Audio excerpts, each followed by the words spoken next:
aqui é 19h10, então a gente vai falar rapidamente.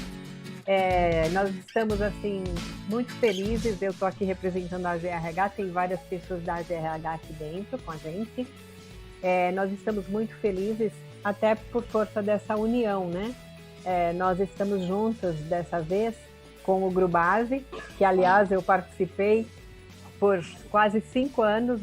Quando eu era estagiária, eu já participei do Grubase. Eu não vou falar quanto tempo faz, para vocês não fazerem a conta. 2 anos atrás. Eu era criancinha, né? Mas o Grubase é super querido, e a gente fica feliz de estar juntos, muito feliz mesmo. E além do Grubase, é Strong, é FGV, né? Que bacana, que sempre é um apoiador, né? Sempre da gente também. Então, estamos muito contentes de estarmos aqui com essas 3 marcas, né? Unidas, para trazer aqui o professor Luiz Roberto, né? Que bacana isso, para falar de um tema super interessante. Você roda aí, Vânia? Estou tentando, não está indo. Não está entrando. Essas são as coisas que a gente... tarde, acho. Você não pegou errado, Vânia? Não, era mesmo. Gente, passou agora, não está indo agora. Foi. Opa, foi. Então, vou falar bem rapidinho da GRH, né? E em seguida a Vanusa vai falar um pouco também do Grubase. A gente, só falando para vocês, para aqueles que não conhecem, a GRH completou 10 anos no ano passado.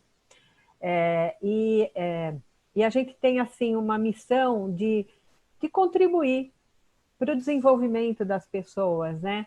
Para a valorização dos gestores, né? A gente dava bastante foco no passado ao gestor de RH, hoje a gente dá foco ao gestor no geral, porque gestor de pessoas são todos os gestores, né? Não só o profissional de RH. Então, é um objetivo grande aí de trocar experiências, de promover eventos que possam contribuir para o crescimento, para a evolução de todos nós, né? E vamos lá, Vânia? Mais um. Opa, essa é a diretoria, né, que está hoje. Nós estamos aí já desde 2017 com essa diretoria. São todos voluntários, pessoas que contribuem, né, com a GRH. O Adilson é o nosso presidente, o Rogério é o nosso vice-presidente, aí nós temos todos os demais, Delma, Elaine, Sueli, que está conosco, a Luciana, eu, o Fábio, Márcia, Vânia, Luzinete, Valdeli, são todas as pessoas que contribuem bastante, né, para que a GRH exista. O Adilson gostaria muito de estar com a gente, mas ele está correndo atrás dessas coisas todas que estão acontecendo lá para a empresa dele. Então, ele deixa aí um abraço para todo mundo, tá? Mais um. E aqui nós temos aqueles que fazem a gente existir, viu? Porque no fundo, né, como eu falei, nós temos uma diretoria, que são voluntários, e temos aqui os patrocinadores, que permitem que a gente possa fazer vários eventos. Ao longo desses 10 anos, a gente fez vários e vários eventos presenciais. Agora nós estamos aprendendo com essa mudança, né, toda que a gente está vivendo. Mas esses são os nossos patrocinadores e os nossos apoiadores. Não vou entrar em detalhes, deve ter algum deles que já, se não entrou, vai estar entrando, porque estava previsto de alguns deles estarem conosco. Mais um. Agora é a Vanusa. Exatamente. Agora eu queria chamar a Vanusa para ela fazer a apresentação do Grubase, tá bom? Obrigada a todos e sejam todos muito bem-vindos. Estamos muito felizes com a presença de todos vocês. Obrigada, Áurea. Obrigada a todos pela presença. A Áurea já esteve também trazendo seu conhecimento numa das palestras lá do Grubase. O Grubase, ele é um grupo de profissionais de RH que já está há 48 anos. Mês que vem a gente completa 49 anos. Acho que tem alguém com áudio aberto? Descobriram ou não? Então, a gente está, mês que vem, 49 anos, a um passo da Bodas de Ouro. É um grupo que se reúne para intensificar o relacionamento desses profissionais, é um networking que virou amizade, né, Áurea?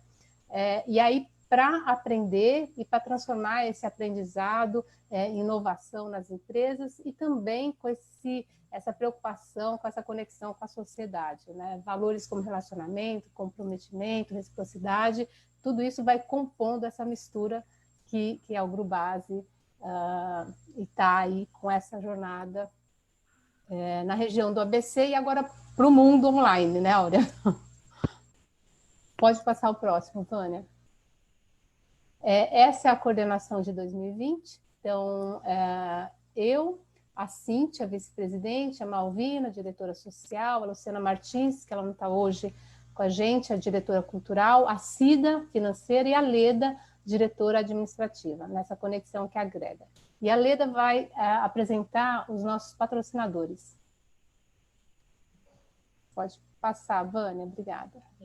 Boa noite a todos, né? Oficialmente, prazer estar aqui. Eu quero apresentar, na verdade, agradecer a todos os nossos patrocinadores, né? Erglife, Grupo TGA, Global, Grupo Ser, Sua Marca Aqui, Interlíngua. Alguns deles já entraram na reunião, a gente agradece bastante, juntamente com a FGV, Strong, pelos anos todos que vêm acompanhando o nosso trabalho, né? Já há 49 anos, tem ajudado bastante.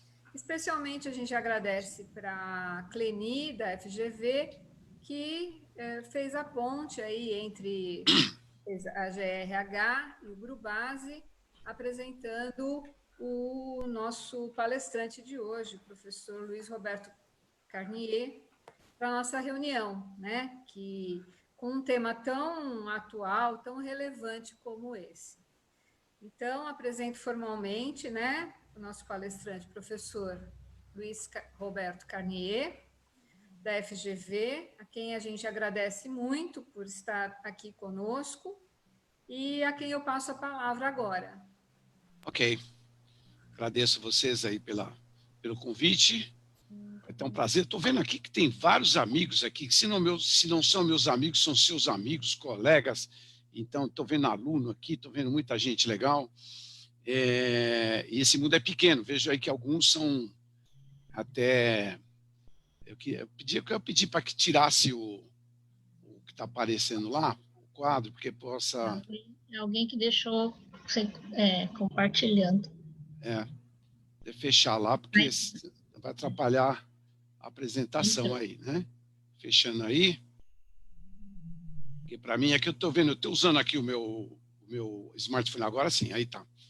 Que aí eu consigo controlar aqui, né? A prática, né? Já estamos nessa questão aqui. Eu trabalho com o Zoom já há mais de 3 anos, né? Porque a gente também tem algumas iniciativas aí acadêmicas, né?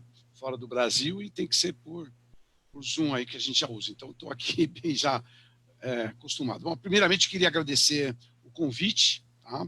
Da Associação de Gestores de RH, todos vocês estão presentes aqui, também o Grubase, né? A Vanusa e os outros membros que aqui estão. Para nós, na GV, é sempre uma boa oportunidade ter essas parcerias. Nós que falamos muito de parceria nas aulas. Eu sou professor da Fundação Getúlio Vargas, já há mais de 20 anos. Tá? Comecei a minha vida profissional comecei como professor, quando comecei como professor, que até está brincando com o Barrichello aí, né? A gente, além de dar aula, a gente também trabalha, já fui executivo de empresa, muito tempo, dá 4, vou dizer assim, mais de 3 décadas é que eu trabalho, né? E trabalho e também dou aula, além de trabalhar, eu dou aula. Então, mas eu estou na GV já há muito tempo, já dei aula na graduação, e hoje estamos com os programas dos MBAs do IDE, que é uma divisão da GV, Instituto de Desenvolvimento e Educação, e aonde nós temos os nossos MBAs lato sensu no Brasil inteiro, inclusive com a Strong, que é uma grande parceira e, com certeza, é a maior conveniada mais importante que a Fundação Getúlio Vargas tem, dentre as 400 conveniadas que nós temos no Brasil inteiro. E para mim é um prazer estar aqui com vocês, principalmente aqui em Santo André. Eu digo aqui em Santo André porque eu me sinto que eu estou falando em Santo André, porque é a Strong Santo André que está coordenando esse programa, onde eu tenho bastante turmas, principalmente os MBAs de gestão de pessoas. As matérias que eu dou no gestão de pessoas é gestão de mudança e cultura, gestão de desempenho, que mais aí? Enfim, várias matérias, né? Na verdade, eu dou aula em vários MBAs da GV. Se perguntarem para mim qual é a minha especialidade, eu diria que hoje eu me reputo como um clínico geral, porque a matéria guarda-chuva que eu tenho hoje chama-se Gestão Estratégica e Governança Corporativa. Então, eu estou falando aí de praticamente tudo que acontece dentro de uma empresa, né? E, de certa forma, até por força da atividade acadêmica e de consultoria de gestão também, eu me especializei bastante na parte de análise de cenários e principalmente nessa questão de gestão do caos e teoria da complexidade. E que recai, obviamente, na questão do capital humano das empresas. Porque eu comento muito na minha matéria chamada Planejamento Estratégico, que é o planejamento estratégico, até chegar na estratégia, você tem visão, missão, análise de cenário, até chegou na estratégia. Até aí tudo bem, é o desenvolvimento da estratégia. Mas fazer a estratégia funcionar é a execução. A execução tem 3 grandes capítulos. Processos alinhados à estratégia, estrutura organizacional compatível com o processo redesenhado para atender a estratégia, e terceiro, capital humano, pessoas dentro dessa nova estrutura para que os processos aconteçam, dentro de um contexto, obviamente, de mudanças constantes. E aí eu preciso de realinhamento de cultura das pessoas, para que as pessoas estejam comprometidas, que consigam entender o seu senso de accountability, que a gente está usando muito hoje, para que a estratégia funcione. Então, quando comecei a ver aí essa nova abordagem chamada o novo normal, eu fui logo dar uma lida para ver o que está acontecendo, porque eu não consigo, e eu quero aqui mostrar o meu ponto de vista a respeito desse termo novo normal, porque eu não consigo ver normalidade no que está acontecendo e o que vai acontecer pela frente. Normal implica dizer padrão. O normal é algo que tem um padrão aceito por um grupo de pessoas ou uma sociedade, enfim. Eu não estou vendo essa normalidade. Eu diria que seria melhor dizer o novo anormal. E até como eu coloquei de forma provocativa no descritivo, eu não vejo nada nem de novo, nem de normal nessa história. Porque, para mim, não tem nada novo. Digo o seguinte, novidade. O que eu tenho visto, e não é novidade, é mudança constante, cada vez mais rápida, e mais errática, e menos com lógica. Então, quando a professora Ana Lígia Finamore, que é a minha chefa, a coordenadora dos programas de MBA e Gestão de Pessoas, me convidou, falou, olha, o pessoal está querendo lá uma palestra sobre o novo normal e o fator humano, o mundo digital, o comportamento do fator humano no mundo digital. Então, eu propus uma palestra para a gente debater aqui, com o título de O Novo Normal Não Existe, e eu queria aqui mostrar para vocês, com todo respeito, por que eu estou propondo a não existência desse normal, ok? Queria dizer que essa apresentação, conforme está combinado, acho que não passa de 1 hora, não vou tomar o tempo de vocês também, portanto, fiquem tranquilos. E queria aqui dizer o seguinte, já que estamos entre amigos, fica aberto aqui, interrupção a qualquer momento, eu vou estar aqui mostrando alguns slides, volto para conversar aqui, vou perguntar muitas coisas para vocês, mas também Isso aqui é uma sala de visita. Estamos aqui na nossa casa, entre amigos. Hoje não estou vendo ninguém tomando vinho, mas de vez em quando eu vejo alguém tomando vinho, tomando alguma coisa em casa, mas vamos lá. E, portanto, nós estamos aqui para bate-papo. Então, eu vou trazer algumas coisas e preciso muito da colaboração de vocês, até naquilo que eu quero dizer assim, no contraditório daquilo que eu estou falando, para a gente poder trabalhar. Então, vamos lá. A minha ideia aqui é falar um pouco sobre o novo normal não existe. E a minha ideia qual é? A apresentação sobre o realinhamento de cultura do capital humano diante de cenário de caos e incertezas. E, como eu disse, que de novo e de normal nada tem. E eu vou mostrar para vocês o meu ponto de vista sobre essa falta de novidades, de certa forma, né? Embora a gente está cheio de novidades aí, né? Como diz a própria Ivete Sangalo, né? Está cheio de assunto, né? Então, vamos lá, nós estamos cheios de assunto. Então, fui dar uma olhada primeiro nessa questão do que é o novo, do conceito novo normal. E andei lendo algumas declarações aí e vi uma interessante. Novo normal, associado a uma mudança drástica, uma mudança, deixa eu ver como é que está aqui, uma mudança substancial no modo de fazer as coisas e sem a retomada imediata ao status anterior. Então, por essa definição aqui, posso entender que não vai ter uma retomada imediata ao status anterior. E o que já de partida, para mim, já fica complicado, porque eu não consigo ver que nós vamos voltar a algo que já passou. O que vem pela frente, além de não ser normal, não vai ser nada tradicional ligado ao passado. Mas essa própria questão de querer se referenciar ao passado é natural do ser humano, porque aqui existe um problema, uma questão que nós vamos ver daqui a pouco, mais para frente, que é o medo do desconhecido. Então, o medo do desconhecido nos faz querer voltar ao que já conhecemos, que é o passado, e por isso que muitas vezes há algumas afirmações como essa, que o novo normal momentaneamente não vai ter o mesmo padrão que tinha antes, mas depois vai sim ter o mesmo padrão de antes. Não vai. Isso, para mim, está bem claro. Mas vamos nessa aí. Então, essa foi a definição, uma das definições que me chamou a atenção, porque ela fala sobre a retomada imediata, a não retomada imediata ao status anterior. E aí eu também fui dar uma olhadinha no dicionário e busquei o Pasquale Cipro Neto, que ele fez um comentário numa reportagem a respeito da expressão o novo normal. Então perguntaram para ele, a expressão novo normal é correta? E ele colocou, a expressão em português faz sentido, embora o mais comum fosse dizer o novo padrão, a nova normalidade. Então aqui também tem outra questão que acaba sendo um vício natural do nosso comportamento como ser humano, que é a questão de padrão, porque efetivamente o normal está ligado a padrões. Eu preciso ter padrão, como se eu não tenho padrões, eu não tenho nada que seja normal.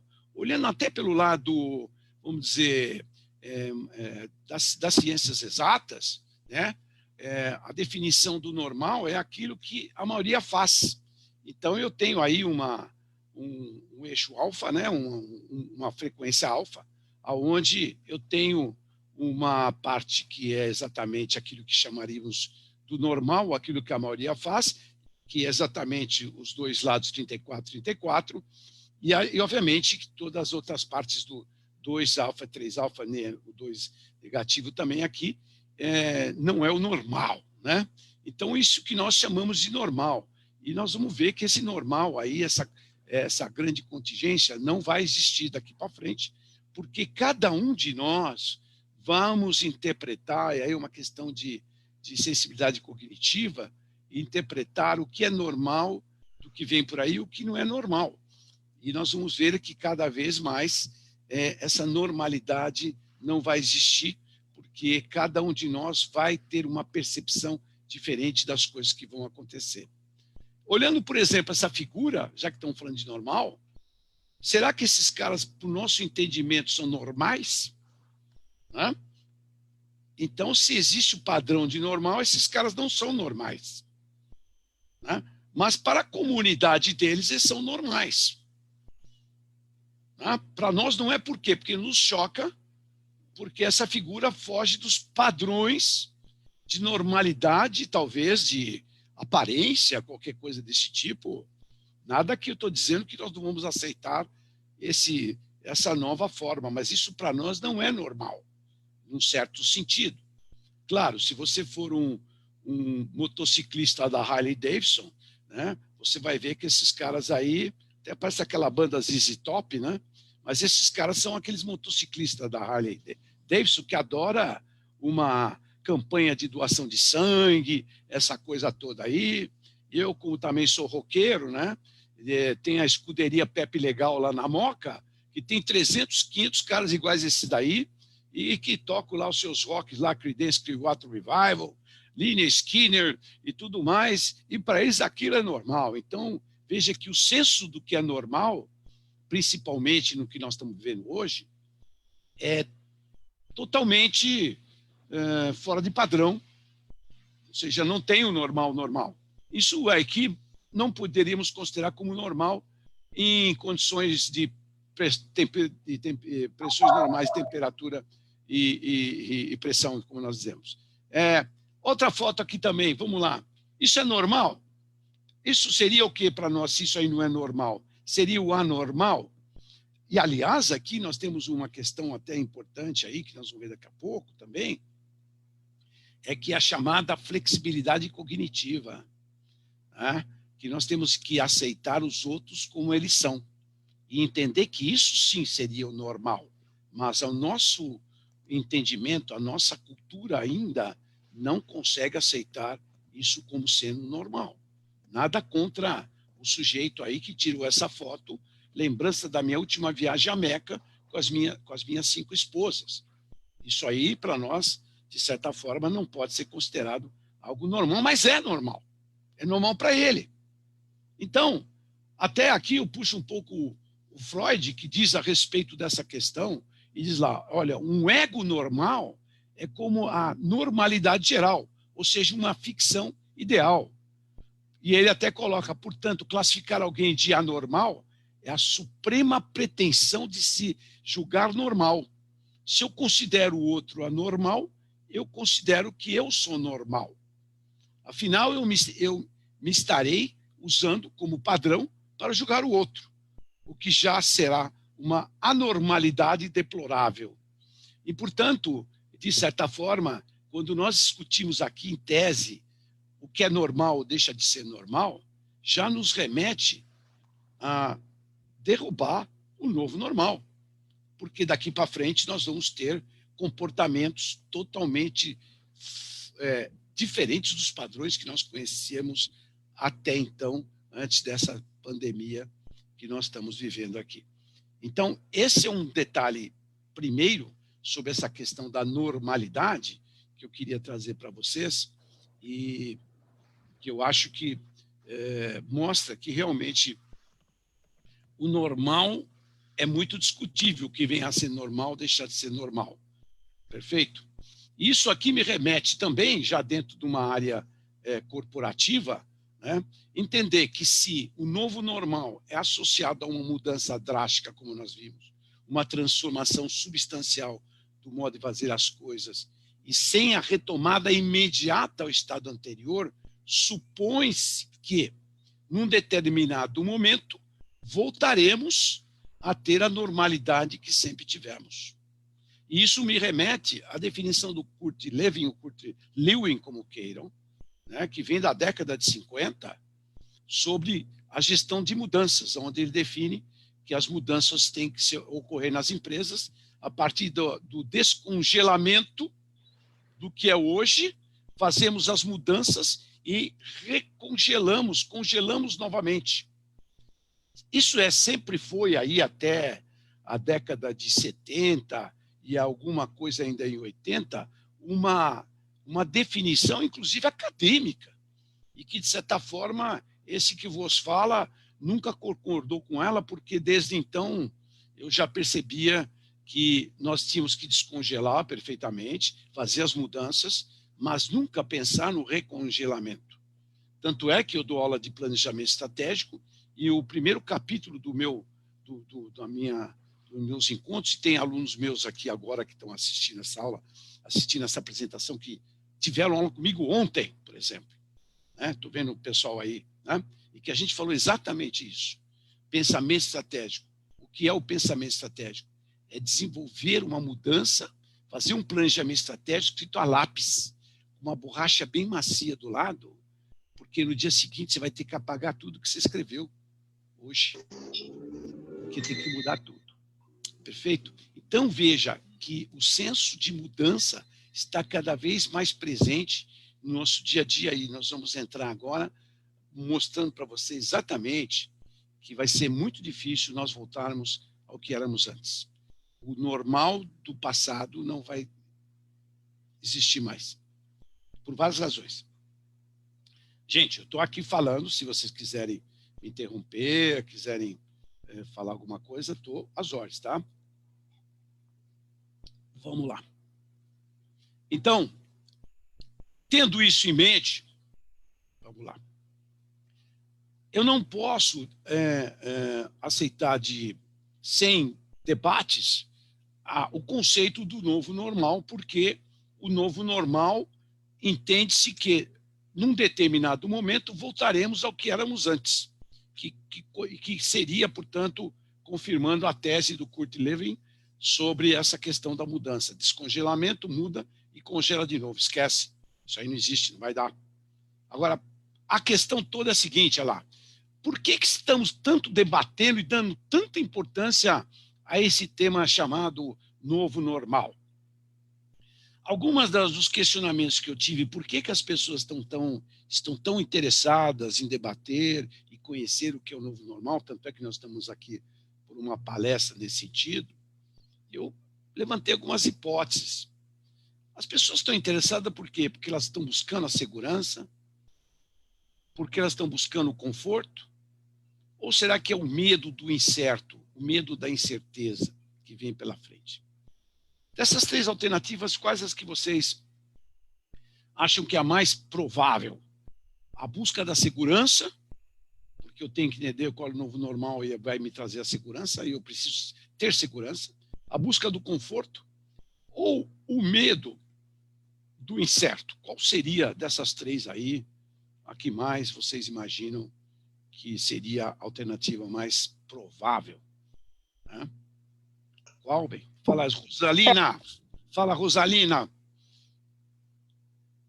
Você fez um sinal. Fiz. Boa noite, professor. Eu acho que é o medo do incerto.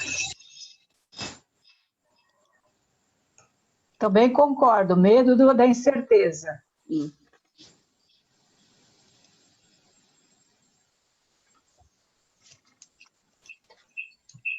Gente, mas a gente não tem certeza de nada mesmo. Qualquer jeito. Exatamente, nós não temos certeza de nada. Nunca tivemos, era tudo uma ilusão. Isso é a famosa ilusão, exatamente. Concordo que acho que é a busca pela segurança, né? Todo mundo, toda hora, porque o incerto já existe, tudo é incerto na vida, né? Certo. Eu acho que é os três. São os três. Também acho. Eu penso que são os 3 pontos. Cada um sente de um jeito, com uma intensidade diferente. Exatamente. Também acho. São os 3, e vou dizer mais. Os 3 e mais uns 15 itens que vocês quiserem colocar aí. Porque tudo... Olha, se tivesse que definir hoje qual será o nosso futuro, o símbolo, o signo, a insígnia seria um ponto de interrogação. Essa é a melhor forma de entender o que vai acontecer conosco para frente. E essa incerteza, Caio, você tem razão também quando você fala sobre segurança, mas segurança é incerteza, é o medo. Graças a Deus nós temos o medo, porque tem uma diferença entre medo e fobia, medo e paura, né? Que embora seja sinônimo, mas aqui é o medo natural do ser humano, graças a Deus. nós temos esse medo? Senão nós pularíamos pela janela. A verdade é essa. Mas esse medo não pode fazer com que a gente trave, que fique paralisado. E aí nós temos que entender, sim, o que vem pela frente e o que eu posso fazer e o que eu não posso fazer a respeito de daí. Tem muita coisa, aí que está. O nosso grande problema é que nós queremos resolver tudo, queremos ter controle de tudo, e por não ter esse controle, nós criamos a ansiedade, nós criamos a insegurança, o desconforto. Né? Então, deixa eu ver aqui que tem gente com o microfone aberto, eu vou fechar todo mundo, porque eu tenho, acho que o...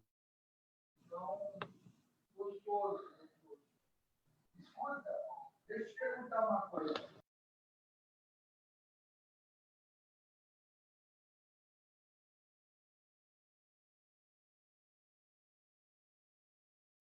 Fechei até o meu aqui. O meu não pode. Vamos nessa. Então, vamos lá. Então, essa insegurança, né? O medo da incerteza, que nós temos aqui, a busca da segurança, né? A busca do conforto, o medo incerto, porque realmente a incerteza nos traz exatamente o medo de não conseguir sobreviver ou conseguir fazer as coisas.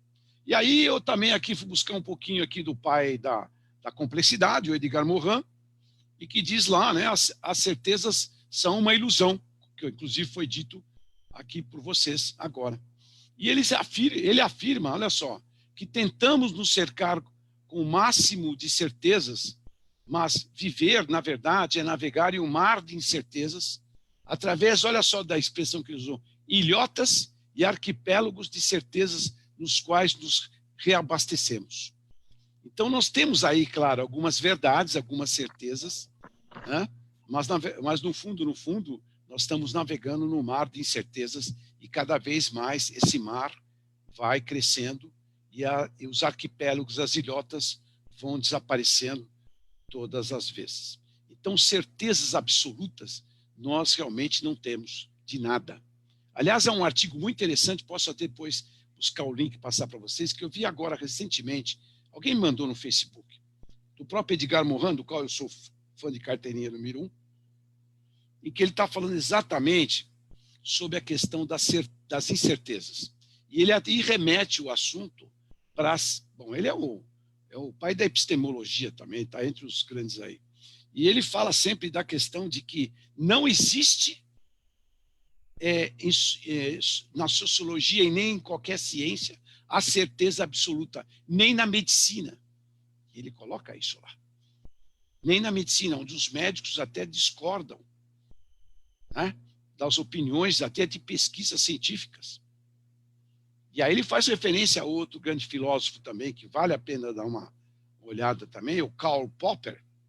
Popper dizia, né, que o Barrichello, que é o nosso doutor aqui em filosofia, né, Karl Popper diz o seguinte: uma tese só pode ser considerada válida se ela tiver o contraditório. Porque se for uma certeza absoluta, não é uma tese válida. Existe sempre, tem que sempre que ter o contraditório. Aliás, né, vamos no popular, né, gente? Vamos lá no nosso querido poeta, ensaísta e jornalista, que diz que toda unanimidade é burra. Tá certo? Toda unanimidade é burra. E é verdade, olha, toda vez que, eu sempre digo isso, eu dou aula de planejamento estratégico e isso serve para qualquer coisa. Quando alguém concorda, todo mundo concorda com você, tem alguma coisa errada. Tem alguma coisa errada. Essa é a grande verdade. Eu venho aí da minha vida profissional, até antes de ser professor, meu DNA é metalúrgico, autopeças. E eu cheguei a ser diretor de uma empresa aqui no Brasil, chamada FNV, Fábrica Nacional de Vagões, que fabricava peças também. E depois eu fui trabalhar nos Estados Unidos 3 anos, numa trade americana, de autopeça, importava muita coisa do Brasil. E tive o prazer de conhecer, talvez uma das pessoas mais brilhantes que eu conheci na minha vida, chamado Lee Iacocca. O Lee Iacocca era o presidente da Ford, mundial da Ford. É o pai do Mustang. Foi o cara que salvou a Ford na década de 80. Foi cogitado até ser presidente dos Estados Unidos, morreu outro dia. Mas ele não quis ter até tem uma biografia dele. Eu conheci ele pessoalmente, mas um diretor da Ford, lá um outro diretor, aliás, eu conheci ele no Brasil, mas eu estava lá nos Estados Unidos e um diretor da Ford me contou uma história do Lee Iacocca. Essa é muito legal. O cara era o presidente mundial da Ford, reunião de acionistas. Ele apresentava um projeto que ia demandar a assinatura de um checão lá de milhões de dólares para ele poder fazer o novo carro, qualquer coisa assim, a nova fábrica, não sei. E terminada a apresentação, ele fazia a seguinte pergunta: todo mundo concorda comigo? Todo mundo concorda? Bom, todo mundo concordou? Então, já que todo mundo concordou, o projeto está suspenso. Porque eu não sou Deus. Enquanto vocês não descobriram onde é que está o problema, o projeto está suspenso. E a verdade é essa. Toda vez que todo mundo concordar com vocês, qualquer vez que alguém concordar totalmente com vocês, tem alguma coisa errada. Porque precisa ter o contraditório. Isso serve tanto no nosso dia a dia, como serve até no mundo das ciências. A própria epistemologia, que trata a ciência, que estuda a ciência das ciências, fala isso. Karl Popper diz: uma tese só é válida se tiver o contraditório. Se ela foi irrefutável, ela não é válida. Então, até por definição, eu tenho que discordar até do princípio de que o novo normal, até por uma questão de natureza minha, pessoal. Eu sempre vou entender por quê. Me explica por que é o novo normal. Mas qualquer coisa que acontece, eu faço isso. E eu acho que essa é a grande pegada que qualquer profissional hoje tem que ter para poder sobreviver nesse mundo maluco. Mas vamos lá. Então, o próprio, portanto, Edgar Morin coloca aqui que as certezas absolutas não passam de ilusão. E por que nós temos que buscar aí a segurança, o conforto e o medo do incerto? E aí para poder entender aqui, até olha aqui, o próprio Edgar Morin coloca lá: espere o inesperado. Agora, nós temos um grande desconforto e uma grande insegurança, como nós estamos colocando aqui, quando olhamos a incerteza como sendo uma espécie de caminho a ser seguido, que de normal não tem nada. E aí, sem dúvida alguma, a gente tem que olhar um pouquinho a filosofia estoica, né? O pensamento estoico lá, do Sêneca, né? Que a Grécia antiga, e que diz lá, olha lá, pensamento estoico, a capacidade de saber distinguir as coisas que eu posso controlar e mudar daquilo que eu não posso mudar. Então, isso é muito importante, porque enquanto nós não tivermos a consciência do que eu posso e tenho poder, controle para mudar, e o que eu não tenho controle para mudar, enquanto não tiver essa divisão, eu vou sofrer. Eu vou sofrer. Qualquer um vai sofrer. Por isso que as pessoas estão em pânico aqui. Então, eu tenho que entender o que eu posso controlar. O que eu posso controlar é aquilo que está sob meu alcance. E o que está sob meu alcance é aquilo que está dentro de mim. Eu posso controlar a minha consciência, a minha capacidade. Eu não posso querer mudar o mundo. Eu não posso querer mudar você. Eu não posso, porque eu tenho que aceitar você, porque você é externo.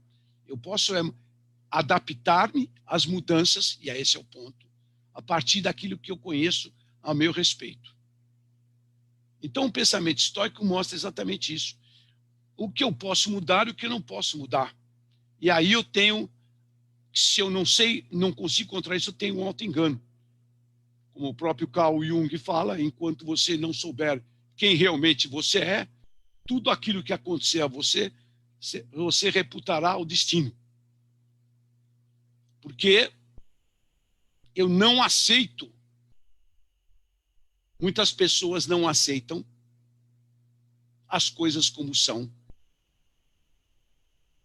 porque elas acham que querem mudar tudo. Há coisas que eu consigo mudar, outras eu não consigo mudar. E que eu não consigo mudar, o que eu faço? Eu tenho que conviver com elas como elas são. Então, de certa forma, a necessidade de dizer vamos voltar ao novo, vamos ter um normal aqui na frente, nos reconforta. Mas eu acho que o nosso papo aqui é outro. É entender que nós vivemos daqui para frente com incertezas, incertezas essas que muitas variáveis eu não consigo mudar, eu tenho que me adaptar e viver bem com o que está aí. E por isso que eu tenho que sempre me desenvolver. Faz sentido para vocês isso? É isso. O inconsciente me leva a julgar que a normalidade vai chegar. Pois não, Samantha? Fala. Professor, só te aplaudir. A reaction aqui foi só um aplauso pelo que você acabou de colocar. Ah, obrigado, obrigado. Tá certo. Mas o nosso inconsciente, o nosso modo de ser, não posso viver sem conforto. Ou melhor, vamos lá, eu tenho uma... É o seguinte, se eu chegar para uma pessoa e perguntar qual é o mais importante, qual o que é mais fácil mudar, a crença ou o comportamento? A resposta mais óbvia, sabe qual vai ser? O comportamento. Mas não é não, é a crença. Eu vou dar um exemplo aqui que eu ouvi até de um amigo meu aqui outro dia, o Calabrese falou isso aí outro dia numa palestra, que é um professor da SPM.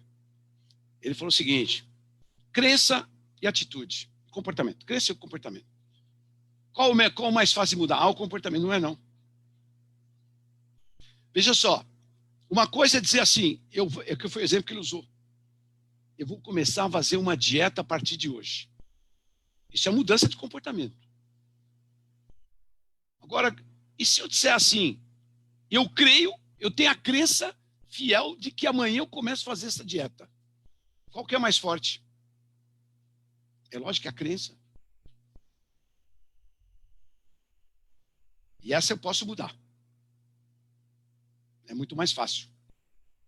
Então, veja, eu tenho que sair da minha zona de conforto. Porque a parar de fazer o regime hoje, é muito difícil, eu vou não deixar para amanhã. Mas eu preciso ter a certeza que amanhã eu vou fazer isso. Essa aí está a crença. Então, nós estamos na nossa zona de conforto. Olha, é o seguinte, eu até falo nas minhas palestras isso. Dentro da empresa, eu conheço só 2 tipos de profissionais. Os bons de resultados e os bons de desculpa. Não tem um terceiro. Porque o bom de resultado, ele se incomoda, ele vai e faz. O da desculpa vai sempre ter a sua zona de conforto e mais, ele está sempre jogando a responsabilidade no externo, no outro, e não dele.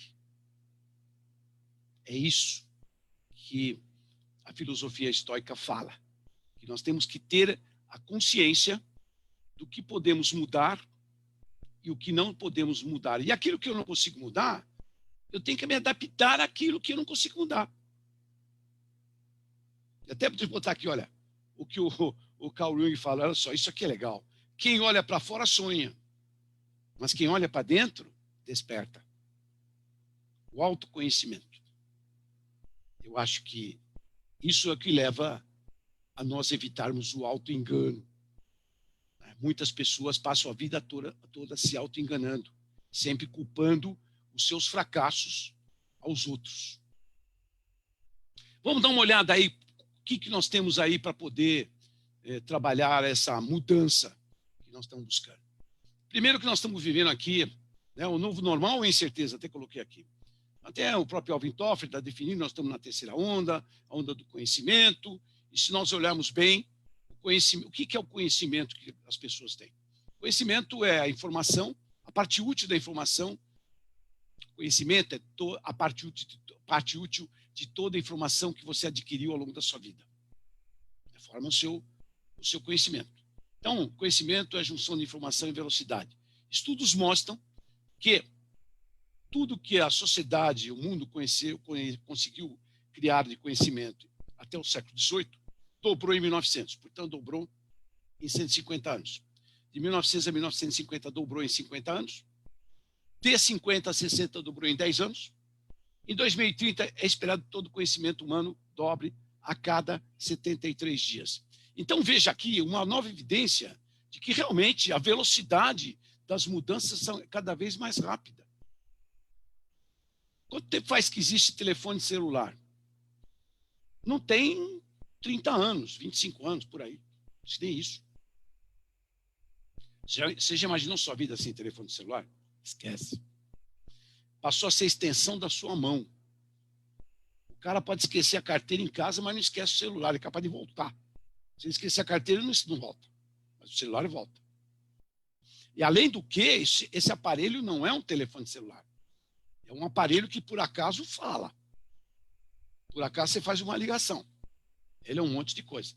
Isso mostra a velocidade como as coisas estão mudando. Então, vamos lá rapidamente, o tempo está passando também. Eu tenho aqui o seguinte, vocês vão entender porque eu estou colocando isso. Tenho dados, que está aí, é tinta sobre papel. Enquanto não lê, é apenas dados jogados. Ao ler, eu transformo em informação útil, informação estratégica. Mas a informação que está no jornal hoje, daqui uma semana não vale mais. E o próximo passo é o conhecimento. O que é o conhecimento? O seu conhecimento é a parte útil da informação que você adquiriu ao longo da sua vida. Mas até o conhecimento é perecível. A minha mãe me fez estudar datilografia. A SFDFG. A SFDFG. Ela ficava contente e contava para as amigas, meu filho dá não sei quantos toques por minuto. Gente, qual é a utilidade disso hoje? Eu tenho um profundo conhecimento em datilografia. Até o conhecimento é perecível. Qual é o próximo passo dessa escadinha? É a sabedoria. O que é a sabedoria? A sabedoria é a parte útil do conhecimento que você adquiriu ao longo da sua vida. E está difícil ser sábio hoje em dia. Porque, olha só, estudos mostram que uma pessoa de 40 anos, vamos dizer assim, tem o mesmo conhecimento de uma pessoa de 60. Por quê? Porque boa parte do que essa pessoa de 60 adquiriu, até que a pessoa que nasceu e vinha vindo lá, sentiu como gente, boa parte daquilo que ele aprendeu lá atrás, antes dessa pessoa sentir como gente, não vale mais. Agora, estudos mostram que no ano 2030, vai mudar, né, as coisas. No ano 2030, qualquer pessoa de 15 anos vai ter o mesmo conhecimento de uma de 60. Ah, mas não vai ter a mesma maturidade. Você conhece um cara chamado Mark Zuckerberg? Em 2004, com 20 anos de idade, ele e alguns amigos, inclusive um brasileiro, eles criaram o Facebook. 2004, 20 anos de idade. Em 2014, portanto, com 30 anos de idade, ele pagou 16 bilhões de dólares pelo WhatsApp. Você vai dizer que esse cara não tem maturidade? Ah, mas é uma exceção, não é não. Vocês têm filhos pequenos. O neném já nasce com um iPad na mão, gente. Uma pessoa de 20 anos hoje tem no mínimo 100 vezes mais conhecimento do que eu tinha quando eu tinha 20 anos. Essa é a verdade. Então, por que eu estou falando isso?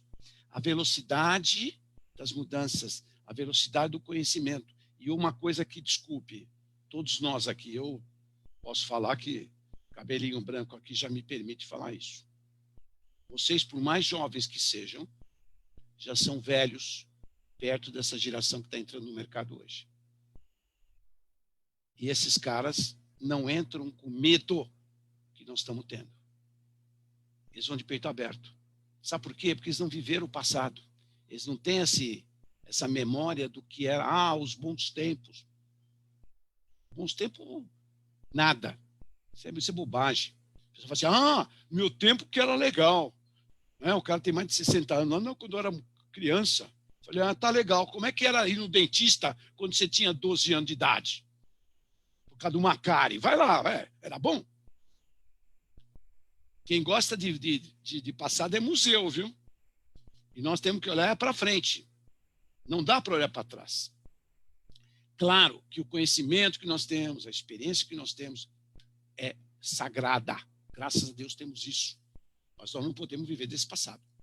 Então, o que vem, nós estamos aqui falando de novo normal. Novo normal é futuro. Então, rapidamente aqui, e na empresa, essa sabedoria chama-se inteligência, né? Vamos lá. Bom, tudo isso aqui me leva, não podia deixar de falar, sobre o contexto de causa e efeito, onde eu tenho aqui duas vertentes, turbulência e incertezas. Nós estamos aqui no momento de pandemia, de incertezas totais. Já chegamos a essa conclusão. Muito bem. Então, eu venho de um ambiente simples. A vida era simples, né? Eu falei, quando eu era criança. Né? Isso foi até os anos 70, um ambiente simples, onde a ação e reação eram totalmente previsíveis. Minha mãe falava, vai no empório do seu João, pega 1 quilo de café, 1 quilo de açúcar e pega 3 balinhas. Tá bom. E não pagava nada. Por quê? Porque tinha uma caderneta, anotava lá, no final do mês meu pai ia lá e pagava. A vida era tradicional, a vida não tinha nada de inesperado. Era o tradicional. Tinha o sim e o não, pode e não pode. Certo e errado. Não tem meio certo, meio errado. A vida era assim. Muito bem. Década de 70, revolução social, rock and roll, Woodstock, pílula, saímos do simples, um complicado. Se no simples eu tinha ação e reação era previsível, no complicado, a uma determinada ação pode ter a reação A, B, C, D. Múltiplas possibilidades. Começamos a entender o que estamos falando hoje. Respeito à diversidade. Aceitar as pessoas como elas são. Porque não tem mais certo e errado. Começamos lá em 70, década de 80, 90. Aceitar as pessoas por outra ideologia, outra religião. Esse senso de gênero que se fala tanto hoje, se discute, começou lá atrás. Então, é verdade, quem viveu essa época e já tinha maturidade, aceita normalmente tudo isso. Se bem que tem sempre a turminha do não quer saber. Mas, enfim, o que eu quero dizer é o seguinte, que bom, porque começamos a entender múltiplas possibilidades. Isso foi até ano 2000. E aí, de 2000, nós saímos do complicado para o complexo. Aí que entra o Edgar Morin na história. Relações de causa e efeito não previsíveis. Padrões emergentes, novas regras. A regra não tem regra. Se no complicado uma ação corresponde à reação ABCD, no complexo, isso é importante para nós entendermos. Ação e reação são imprevisíveis. No complexo, ação e reação são imprevisíveis. Ou seja, a normalidade que se está buscando, ela já não existia nesse período de 2000 a 2015. Um pouco menos, um pouco mais. Relação de causa e efeito não previsíveis. Porque aqui entrou a tecnologia, que nós vamos conversar rapidamente daqui a pouco. Tecnologia da informação, digital. Entra Uber, entra Airbnb, entra iFood, internet das coisas, né? Muito bem, só que complexo, ação e reação não previsíveis. Mas tem aqui, aumenta a turbulência e vamos para o caótico. Sem padrões. Se no complexo, ação e reação são imprevisíveis, no caótico, gente, ação e reação são imperceptíveis. Só depois que aconteceu que nós vamos dar conta disso. Vamos guardar isso aqui que é importante. No complexo, ação e reação são imprevisíveis. A regra não tem regra. Mas no caótico, ação e reação são imperceptíveis. Só depois que aconteceu eu vou dar conta disso. Então, como a velocidade das mudanças está cada vez mais alta, todo dia muda um pouco, você não percebe as mudanças. São imperceptíveis. É fácil, estamos falando aqui de criança. Você vai visitar uma amiga tua que teve nenê. O menino está com 1 mês. Que bonitinho, nenê e tal. Aí você vai embora, volta depois de 4 meses. Ele está com 5 meses. Já é um nenezão. Já mudou a fisionomia. Já ficou mais engraçado. Mas o pai e a mãe não percebem essa diferença. Por quê? Porque está vendo todo dia. Como nós vimos ela, a criança, tivemos um retrato dela com 1 mês, voltando depois de 4, é isso. Então, é a famosa, desculpa a expressão, meninas, a chaleira que tem um sapo dentro, né? Conhece aquele caldeirão? Né? Você bota o sapo dentro do caldeirão de água fria e vai esquentando a temperatura, ele vai morrer lá dentro, porque ele não percebe a dinâmica homeostática, né? As mudanças. É mais ou menos isso. Isso é o caos. Então, falar em normalidade é que o nosso senso de velocidade não percebe que as coisas estão mudando. Eu preciso ligar um radar. Né? Eu que trabalho com estratégia, cenários, eu falo, ó, tem uma fumacinha aqui, uma fumacinha ali, é capaz de dar um incêndio aqui no meio. Para resumir aqui, não ficar no abstrato, eu vou dar um belo exemplo para vocês, eu acho que é belo. Eu acho que é o mais pedagógico que eu posso dar. De caos. Sabe qual é o maior exemplo de caos no Brasil? Greve dos caminhoneiros. Quando é que começou essa greve? No primeiro governo Lula. Quando a indústria automobilística chegou para o Lula e para o Palocci, que era o ministro da Fazenda, falou, ou vocês abaixam o IPI e os estados diminuem o ICM, nós vamos quebrar. E precisamos de um financiamento. Aí deram 120 meses para o sujeito comprar um automóvel e comprar um caminhão. 120 meses para pagar um caminhão. Lá pelo 40º mês, o caminhão já desintegrou. Ponto 1. Ponto 2. Uma enxurrada de oferta de frete no mercado. 120 meses para pagar. E tem uma variável chamada petróleo, que o preço sobe e abaixa. Era uma desgraça anunciada. A ABIN, a Associação Brasileira de Inteligência, avisou o Lula, ele não deu bola. Avisou a Dilma, não deu bola. O Temer queria levar de barriga, olha o que deu aí. Bum! Então, veja, até o caos tem uma lógica. Não é padrão, mas tem lógica.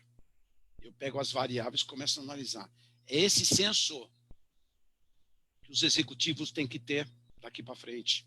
A percepção do que está em volta. Interpretar as coisas sem que a figura esteja clara na frente de todos. Rapidamente aqui, que eu tenho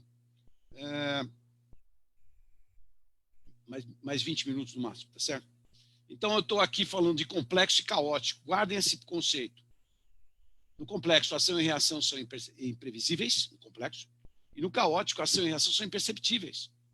Isso mostra que não dá para falar em novo normal, porque você não tá vendo o que vai acontecer no mundo. Eu posso definir o seguinte, diante desse quadro de incertezas, eu tenho 2 possibilidades. O que está em azul, sei como vai acontecer hoje, com as dificuldades que tem hoje, e eu defino o meu futuro lá na frente em relação às incertezas. Ou então, não sei como vai acontecer e não sei o que vai acontecer. Posso garantir para vocês que a maioria das pessoas, os maridos profissionais, a maioria das empresas estão lá de baixo, não sabe o que vai acontecer. Sem contar aqui, eu só coloquei mais como backup, estamos na 4ª revolução industrial, né, gente? Onde o que vale aqui é a inteligência artificial, nanotecnologia. Né? A primeira foi máquina a vapor, a segunda foi a eletricidade, meu Deus do céu, imaginou um mundo sem luz, sem eletricidade. A terceira foi o digital e a 4ª, essa revolução toda que a gente está tendo aqui. Tá? Vocês podem perceber que entre a primeira e a segunda há um espaço considerável de tempo, da segunda para a terceira onda, a terceira revolução também, mas da terceira para a 4ª é muito curto, né?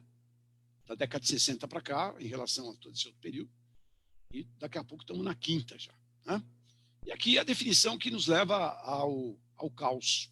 Qualquer empresa desenhada para ter sucesso no século passado será destinada a fracassar no século XXI.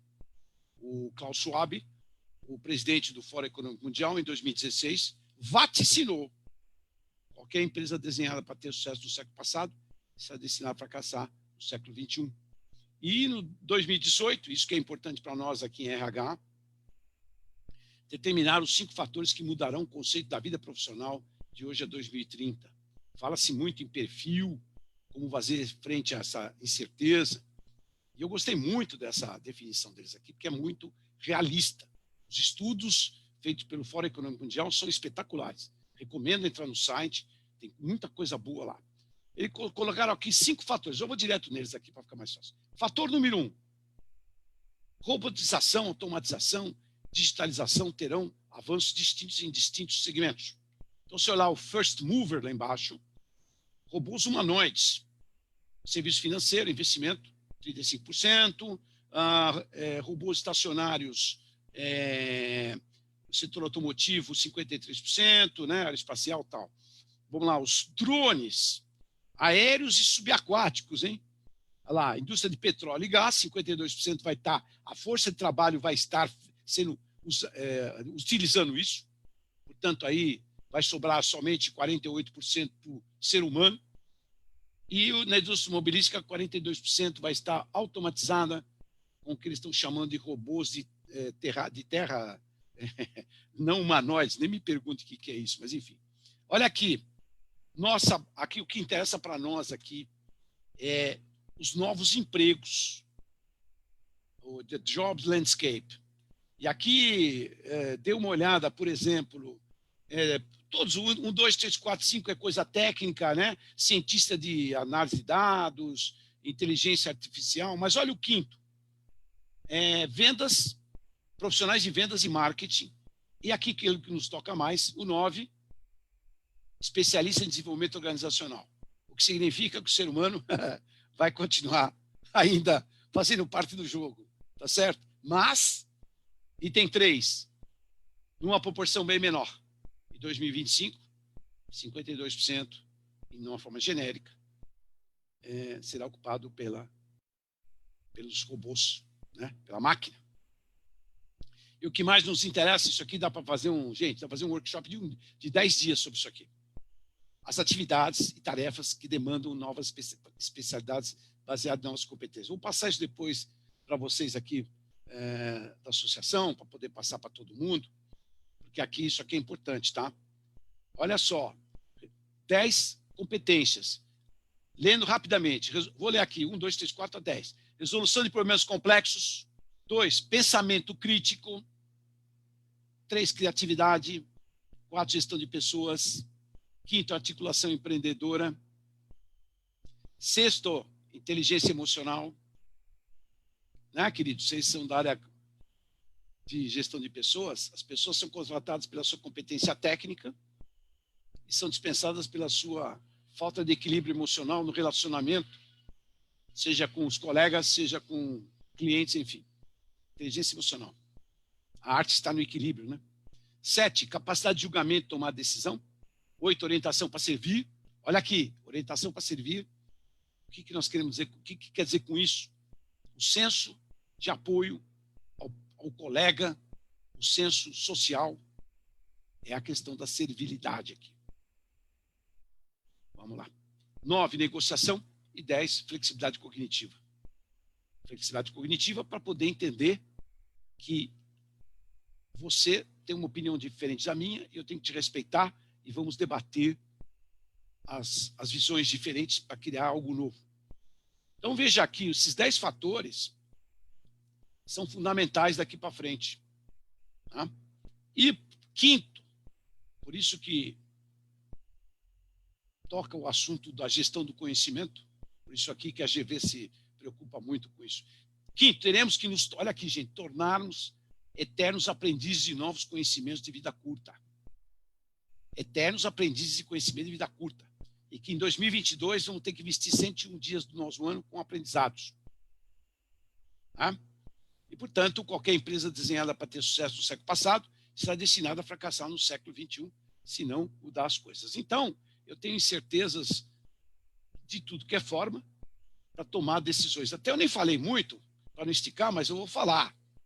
Eu vejo nas minhas aulas que as pessoas têm uma grande dificuldade em analisar problemas e tomar decisões. As pessoas não conseguem raciocinar crítica, para poder entender as variáveis que devem ser consideradas numa tomada de decisão. E tomo decisões erradas. Dou um caso de 50 páginas, das quais 40 páginas são dados, tabelas, e o cara vira para mim e fala assim, professor, eu preciso de mais informação. Imagina no dia a dia que você tem que tomar decisões sem informação nenhuma na mão, num mundo caótico, onde ação e reação são imperceptíveis. Estou falando demais, né? Vamos lá? Alguém quer comentar alguma coisa dessa loucura aí? Estou vendo que tem um monte de... O mundo tão caótico, e aí com todo mundo bem novinho, professor? Pois é. Vamos falar um pouco disso. Vai ser difícil, hein? Olha só. Luiz, é Querubina, boa noite a todos. Tudo bem? Tudo bem, querida, bom te ter aqui. A Querubina que estava com dificuldade de entrar, que eu havia comentado. Fala, querida. Isso. Minha colega da GV. É um prazer estar assistindo sua live. Realmente acho que você tocou em pontos que são assim fundamentais, principalmente quando a gente fala, né, das necessidades básicas humanas, né?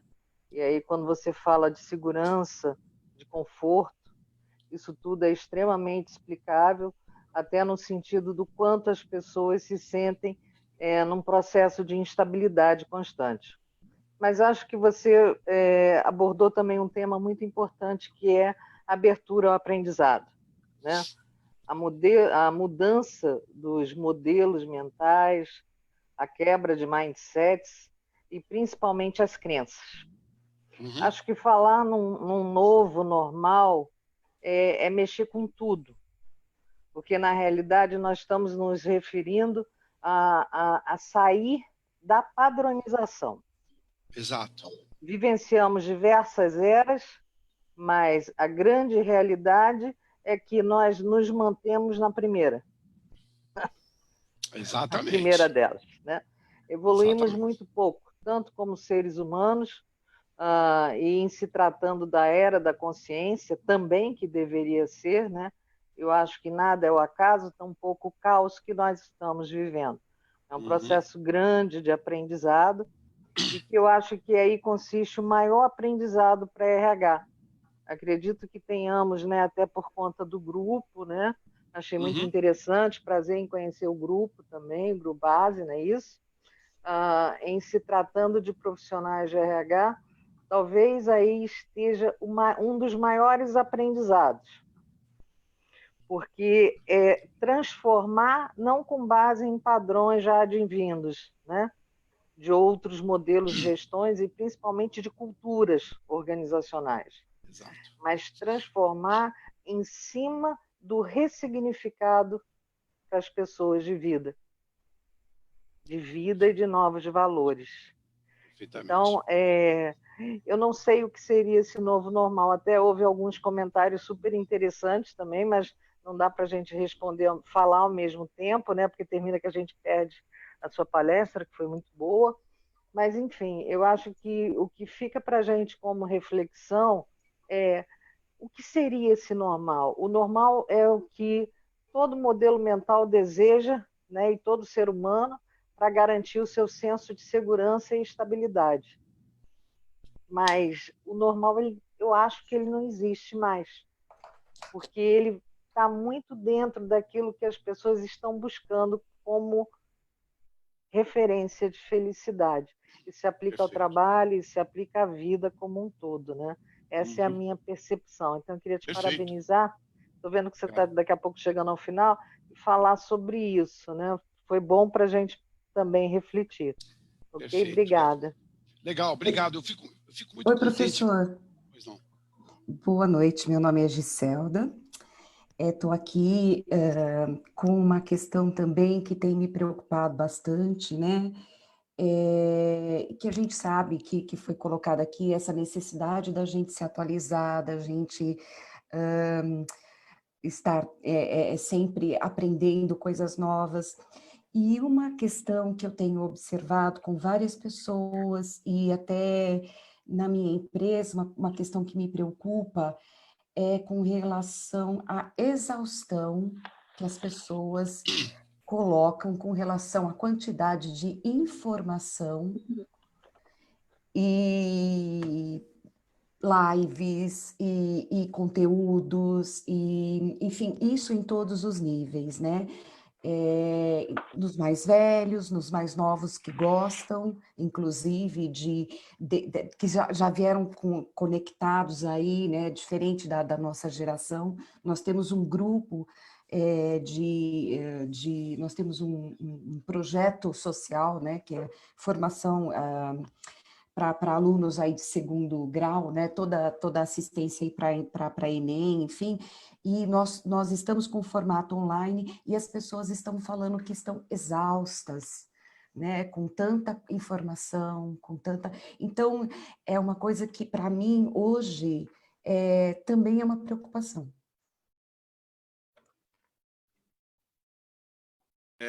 Posso... Tá. Aqui. Queria ouvir um pouquinho de você sobre isso. Perfeito, tá, vamos falar assim, é interessante que o que você está comentando, eu estou aqui com a Ana, aliás, a Ana Querubina é professora da GV na área de recursos humanos, gestão de pessoas, tenho também aqui o Barrichello, que é meu colega que está aqui, e nós na GV sentimos o mesmo problema que você está sentindo, Giralda. Você imagina o que eu estou recebendo de informação, eu não consigo dar conta, digerir tudo que a GV passa aqui de instrução disso, instrução daquilo, aquele outro, e vai fazer live, e vai treinar professor. Eu acho ótimo. Nós estamos aqui extasiados de tanto aprendizado, mas não consigo digerir tudo isso. E nas empresas também não. A verdade é essa. Luiz, Luiz, posso só fazer um comentário? Me permite? Posso falar? Por favor, por favor. Eu digo o seguinte, né? A gente tem que ter muito cuidado, porque tudo isso nos leva a uma busca sem fim. E é quando a gente perde, né, as referências. Porque a grande realidade é que a pandemia, por exemplo, eu quando dou aula, eu já tive oportunidades, né? A gente está dando aula pela ferramenta Zoom, de ter alunos assistindo aula, alunas assistindo aula, dando a comida dos filhos, passando roupa, assistindo em paralelo atividades do trabalho, participando de reuniões, isso num sábado, né? Então, vocês imaginem que a sobrecarga para as pessoas está sobre-humana. E as pessoas elas têm um limite. Então, eu acho que a gente tem que ser mais criterioso no sentido do seguinte, de preservação, né? Agora, recentemente mesmo, eu tive um problema mesmo de saúde justamente por isso.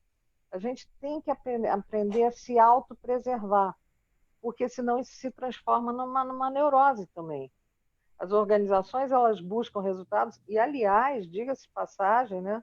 A gente que trabalha também como consultores, por incrível que pareça, os resultados de instituições financeiras e muitas outras, eles aumentaram na pandemia.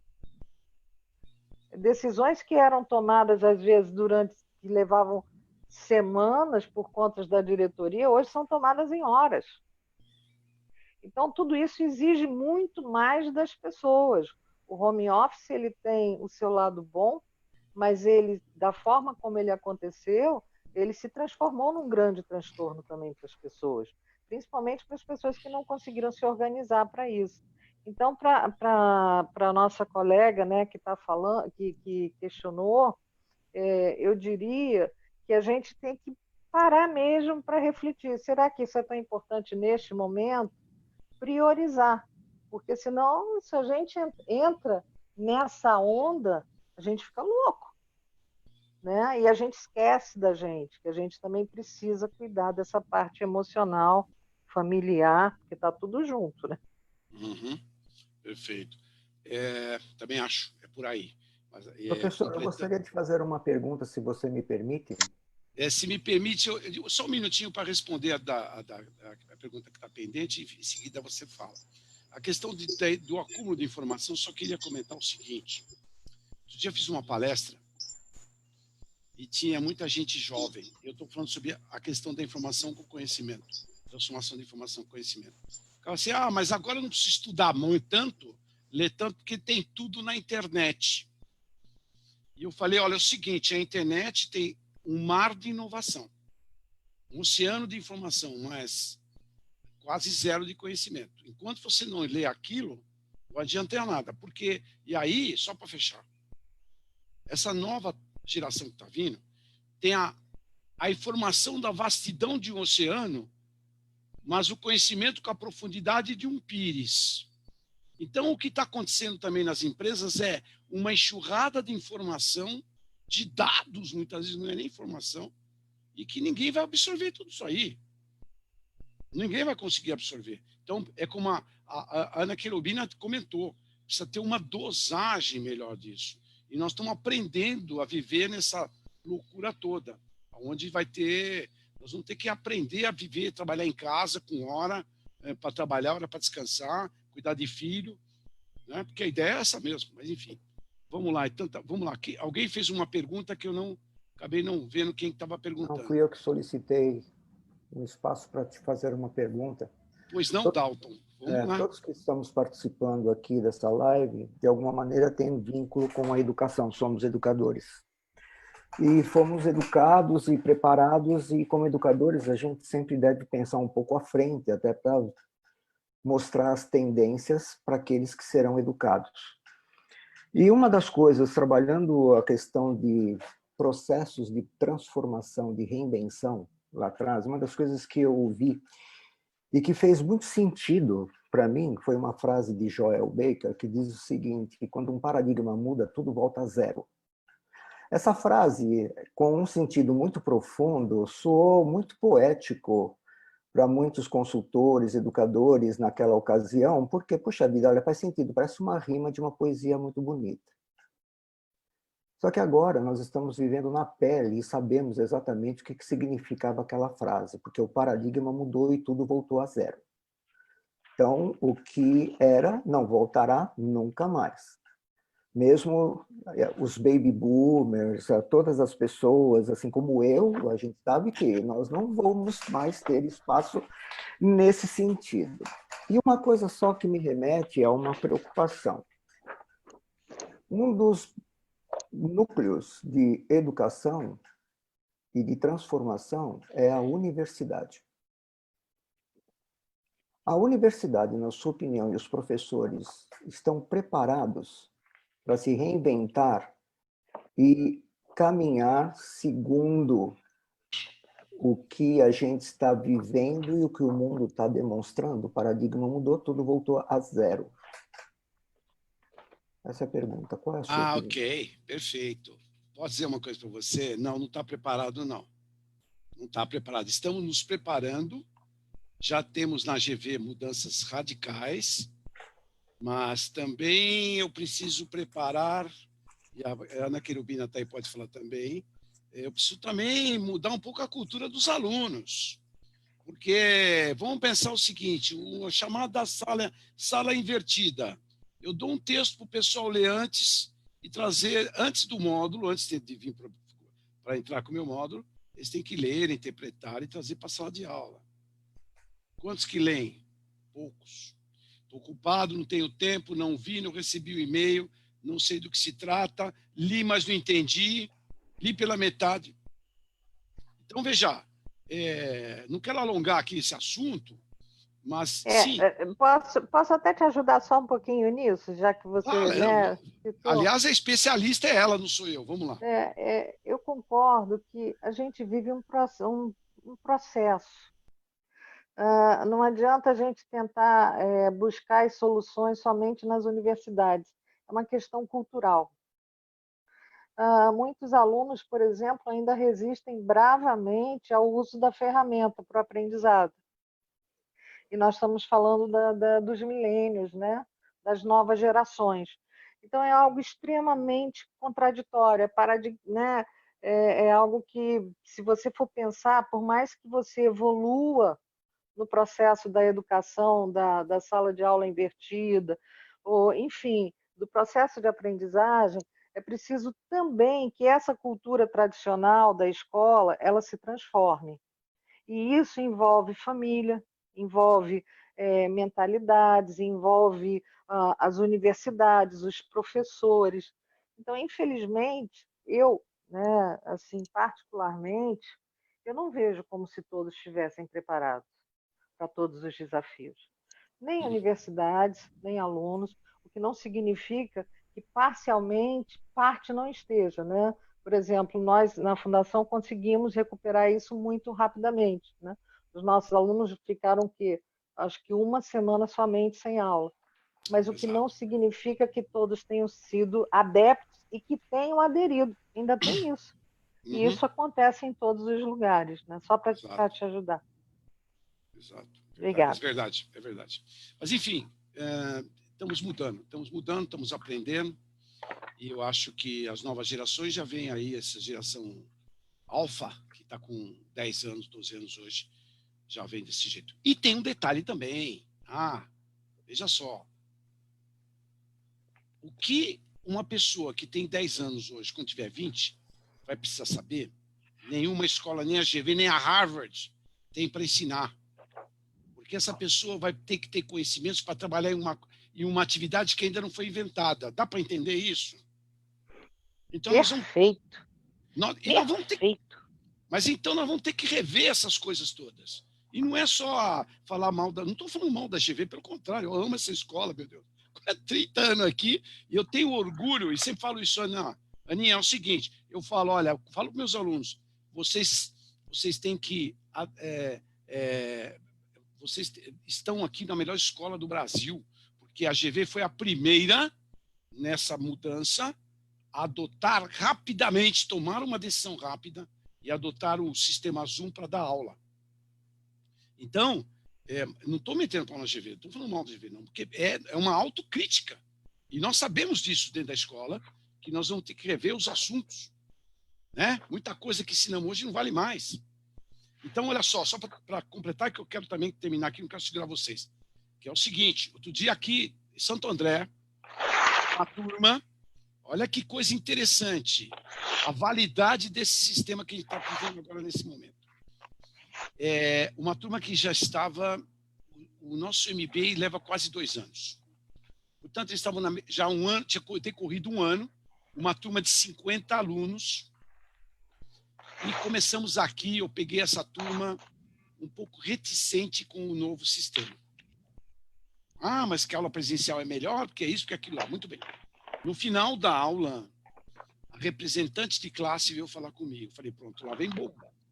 Professor, quero te cumprimentar, porque esse sistema aqui do Zoom é muito legal, porque o senhor divide a gente em grupos de trabalho, porque aqui a gente tem um recurso em salas de trabalho, e eu posso colocar as pessoas dentro da sala aleatoriamente, quem quiser, ou randomicamente. Tal. E a aluna virou e falou assim para mim, nós estamos juntos há 1 ano e meio, e quando era a aula presencial, e o professor dividia a gente em turma, em grupos, a gente ia para o nosso grupinho, que já está formado, e tudo bem. Aqui não. Eu estou entrando em salas de trabalho com colegas que nunca eu conversei em 1 ano e meio e estou conhecendo gente que eu nem sabia o nome. Olha que interessante isso. Então, a ferramenta, ela é útil. A ferramenta é importante, mas não é o fim.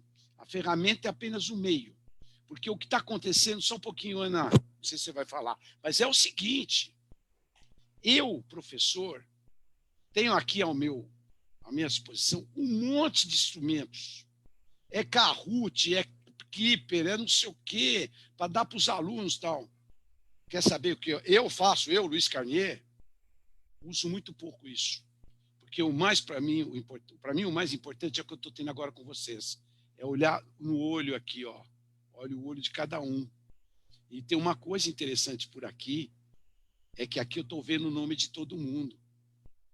Estou vendo a Vanusa, estou vendo a Luciana, estou vendo a Áurea, estou vendo o Caio aqui, estou vendo vocês. Os que abriram agora aqui, o Hamilton, eu e Hamilton. Tá bom, querido? Tudo bem? Então veja, o ser humano, a pessoa, o ser humano gosta de ser chamado pelo nome. Como é que numa sala de 50 eu vou conseguir lembrar o nome de todo mundo? Por mais que eles se apresentem, que aliás perde um tempo terrível fazendo isso, mas é importante. Aqui não, aqui eu chamo. E a aluna me comentou um negócio também legal. Ela falou assim, professor, na sala de aula, eu só vejo a nuca do meu colega que está na frente. Aqui não, eu estou vendo a cara.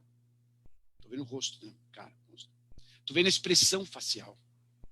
E para nós aqui é importante a expressão facial de vocês. Estou adorando aqui, a Rosalina morreu da risada nas coisas que eu estou falando. Eu estou vendo aqui. Isso que é legal. Bom, podemos ir em frente? Vamos lá? Então tá. O Marcelo comentou alguma coisa aqui no bate-papo que eu queria resgatar. Bem legal. Pare que eu quero descer, não dá para descer. Enfim, vou ver aqui. Aí ele falou que todos nós seremos excluídos, qualquer coisa desse tipo. É isso aí, Marcelo? Não estou achando você aqui agora, não. Mas, enfim, vamos lá. Olha aqui, vamos lá. Eu tenho aqui para fechar, para ainda importante que eu não mostrei, para falar com vocês, que é o seguinte. Diante desse quadro, eu já sei o que ele estava falando, acho que é isso aqui, ó, dessas incertezas todas, e nós vamos ter que ter esse perfil, também nós aqui, hein? Não são nossos pupilos aí, não. Vamos ter esse perfil. O que vai acontecer? Vai acontecer o que o Yuval Harari vaticinou no livro Sapiens. Uma nova classe de pessoas deve surgir até 2050, a dos inúteis, as pessoas excluídas. Tá? E essa é a nossa responsabilidade de resgatar esses caras que vão ficar fora. Porque vão perder o emprego e também porque não vão estar em condições culturais para poder sobreviver nas novas profissões que aí virão. Temos que usar a tecnologia a nosso favor, porque se nós formos competir com ela, nós vamos perder. Então, o que eu digo sempre para os meus alunos, nas minhas consultorias, eu digo sempre isso, falo assim, olha, é o seguinte, repense aquilo que você faz. Se o que você faz pode ser feito por a máquina, vai ser feito pela máquina e você vai perder seu emprego.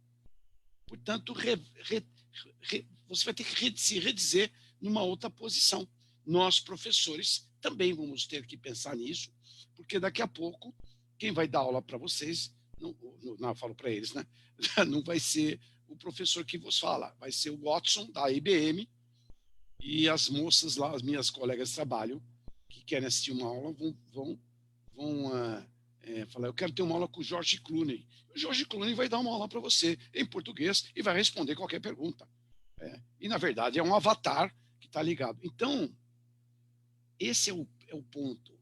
Eu tenho aqui muito aluno que é do Banco Itaú, de banco. Eu falo para eles assim, o que você faz no banco? Eu sou caixa, eu sou gerente. Você vai perder teu emprego. Não vou, não. Vai. É o auto-engano. Olha o auto-engano aí. Então, eu tenho que me redizer. Tá? Eu, por exemplo,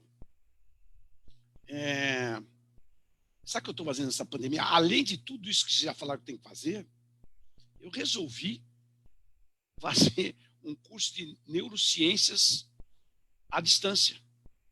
Eu vou fazer um curso de neurociências à distância. Entrei numa escola aí, reconhecida pelo MEC, numa boa. Estou fazendo EAD. Estou aprendendo muito. Por quê? Porque eu senti que faltava para mim, vocês já viram que eu dei umas tacadas aí para o lado da neurociência do nosso papo aqui. Eu percebi que duas coisas eu precisava aprender. Neurociências e digital, que é uma coisa que a gente não falou muito aqui. Digital. A própria coordenadora do meu curso, Ana Lígia Finamor, chegou e falou assim, eu dou aula de gestão de desempenho. Professor, se prepare que seu módulo vai ser eliminado do curso. Falei, por quê? O módulo de gestão de desempenho vai ser trocado por People Analytics. Em vez de fazer gestão de desempenho, análise de competência, 9box, 360 graus, nós vamos ter agora algoritmos que vão ser analisados de uma precisão muito maior do que os sistemas altamente, vamos falar a verdade, altamente subjetivo que nós temos analisando pessoas. Então, essa é a pegada. Alguém deve ter comentado aí, o colega que comentou, acho que foi o Dante, né? Dante Veloso, que a boa notícia é que todos nós estamos na estaca zero. Isso é verdade. Isso é verdade. Porque tudo que nós aprendemos até agora não tem mais valor. Um dia eu estava falando sobre marketing, por exemplo. Eu sou coordenador de um programa de trade marketing e accounts lá na GV, na EASP.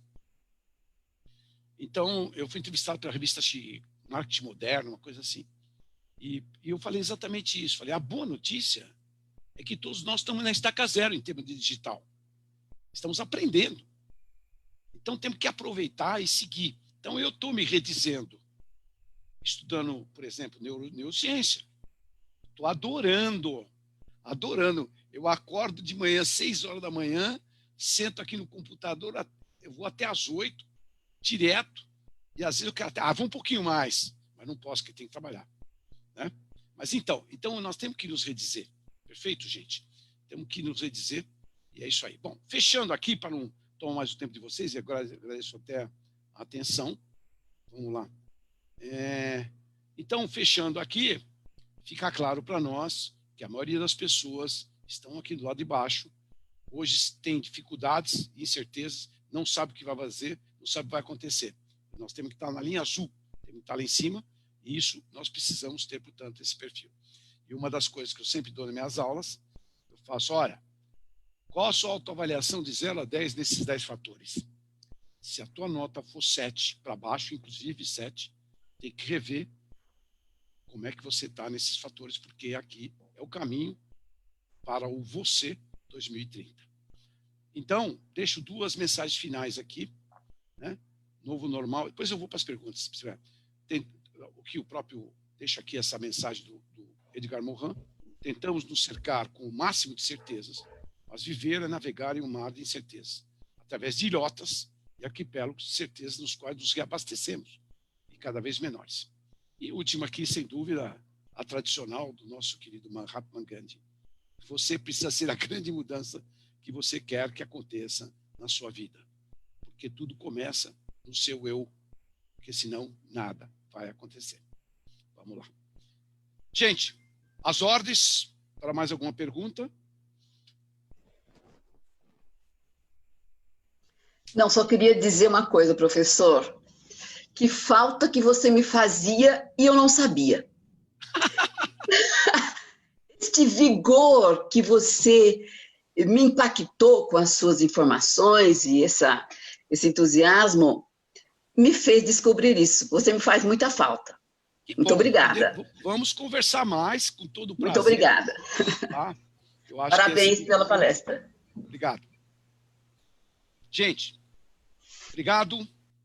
Sensacional. Obrigado, professor. Passou uma mensagem aqui. Professor. Pois não. Oi, professor.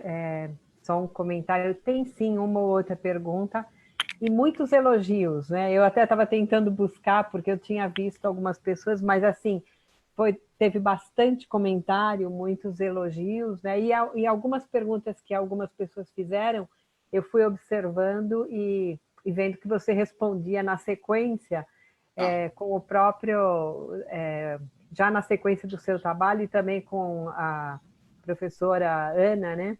Que estava apresentando, que contribuiu bastante e acabou respondendo, pelo que eu percebi, algumas das perguntas. Não sei se alguém que fez pergunta e achou que não teve a resposta e quiser levantar aí a mão e fazer a pergunta, né? Pode ficar à vontade. Mas eu quero já aproveitar, né? Porque como eu vejo que algumas pessoas já têm que estar saindo por força aí de outras atividades, teve gente que saiu até porque tinha aula, que está tendo aula agora, né? Então, a gente quer aproveitar também já para estar agradecendo a todos que estão aqui conosco, né? Nós estamos muito contentes aí com o fato de ter todo esse grupo, entrou bastante gente, bastante mesmo. Quero mandar aí realmente um agradecimento forte para todos, um forte abraço em todos, virtual, né? Porque a gente não pode mais abraçar de verdade, então abraços virtuais.